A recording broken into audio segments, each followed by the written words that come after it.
글로벌 외신센터입니다. 말씀 주신 세 가지 내용들 위주로 함께 김민아 캐스터와 체크해 보겠습니다. 안녕하세요. 안녕하세요. 네, 첫 번째로는 경제 지표를 좀 살펴볼까요? 일단 고용을 포함해서 여러 가지 경제 지표들이 계속해서 발표가 되고 있는데 어떤 내용들 외신에서 다뤘나요? 네, 블룸버그 통신 내용입니다. Jobless claims is US unexpectedly fall to 3-week low. 네, 이번에 신규 실업 보험 청구자 수와 함께 여러 가지 경제 지표가 발표가 됐는데요. 자세한 내용 코멘트 통해서 살펴보겠습니다. 지난주 미국 신규 실업보험 청구자 수가 21만 4천 명으로 시장의 예상치를 밑돌았습니다. 한 주 전보다 12,000명 줄어든 수치인데요. 연준의 금리 인상에도 기업들이 여전히 해고를 꺼리는 의미로 받아들이고 있습니다. 하지만 여기에서 조금 더 집중을 해봐야 했던 부분은 앞으로의 노동 수요는 점차 줄어들 수 있다. 이런 분석도 나오고 있다는 부분인데요. 전주와 비교했을 때 10,000명 넘는 수준이 줄어들었다. 이 부분이 의미를 갖고 있지만 아직까지는 안심하기에는 이르다는 평가가 나오고 있다는 점도 함께 염두에 두셔야겠습니다. 실업보험 청구자 수뿐만 아니라 이번에는 미국의 경기 선행지수도 발표가 됐는데요. 이 경기 선행지수도 시장의 예상치를 밑돌았습니다. 민간 경제조사기관인 컨퍼런스 보도에 따르면 9월의 경기 선행지수가 한 달 전보다 0.4% 하락하면서 115.9를 기록했고요. 또 시장의 예상치인 마이너스 0.3%보다 하락폭이 컸다고 밝혔습니다. 컨퍼런스 보드는 연말 전에 경기 침체가 발생할 가능성이 있다는 부분까지 지적했습니다. 네, 그리고 연은 총재들의 발언도 좀 이어지고 있는 것 같은데 필라델피아 연은 총재는 어떤 발언을 내놨나요? 네, 이번에도 매파적인 발언을 내놨는데요. 바로 멘트 통해서 보겠습니다. 패트릭 하커 필라델피아 연은 총재가 물가 안정에 있어 큰 진전이 없어 실망스러우며 연말에는 연준의 기준금리가 4%를 훨씬 넘어설 것으로 본다고 밝혔습니다. 하커 총재는 인플레이션은 로켓처럼 올랐다가 깃털처럼 내려온다고 말했는데요. 로켓처럼 올랐다가 깃털처럼 내려온다는 말이 무슨 의미인가 봤더니 올라가는 것은 빠르게 오르지만 내려올 때는 깃털처럼 좀 느리게 내려온다는 의미였는데요. 연준의 노력에도 앞으로 인플레이션이 14개월간에는 천천히 내려올 것이라며 이같이 밝혔습니다. 또 올해 인플레이션이 6%까지 하락을 하고 내년에는 4% 하락하는 등 이렇게 단계적으로 인플레이션이 진정될 것이라고 본 건데요.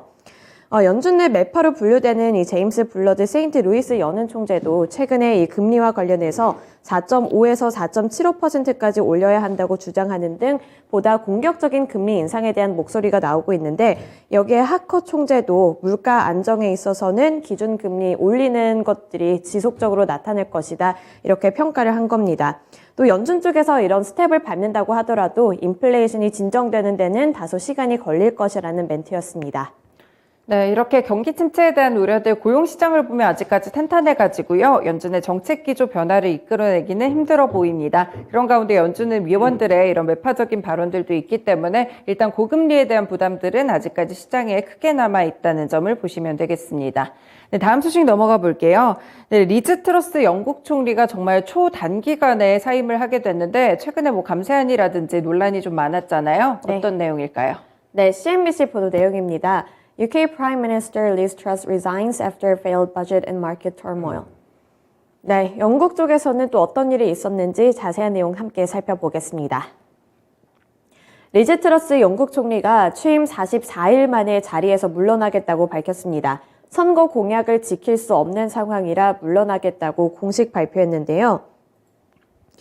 트러스 총리가 이렇게 불명예를 안게 된 것은 성급히 내놨던 이 대규모 감세안 탓입니다.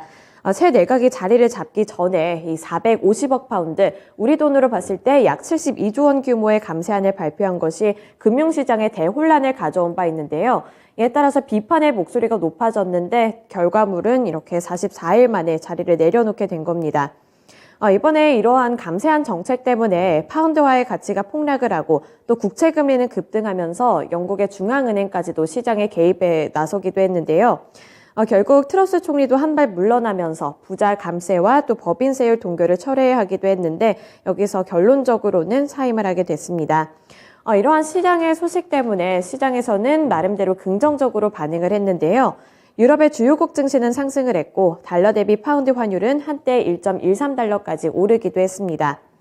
지난달 감세한 발표 영향 때문에 파운드화 가치는 사상 최저치인 1.03달러까지 내려가기도 했는데 여기서 어느 정도 좀 빠르게 회복이 되는 모습이 나타났다는 점은 시장에서 긍정적으로 해석하고 있습니다. 네, 영국 총리가 이렇게 좀 사임을 하기 때문에 과연 불확실성이 해소된 것인지 아니면 추가적으로 혼란을 가져오게 된 것일지는 조금 더 분석을 해보겠습니다. 마지막 소식으로 넘어가 볼게요. 네, 일론 머스크 테슬라 CEO가 일단 경기 침체 우려가 좀 있었고 사실 매출도 이번에 타격이 있었거든요. 그럼에도 불구하고 생산을 줄이지 않는다고요? 네, 맞습니다. NPR 보도 내용이고요. Tesla bounces back after production slowdown. 네, 이번에 실적이 발표가 됐는데 그 안에서 일론 머스크의 발언도 함께 살펴보겠습니다. 일론 머스크 테슬라 CEO가 경기 침체에 대한 우려는 있지만 생산을 크게 줄이지는 않겠다고 밝혔습니다.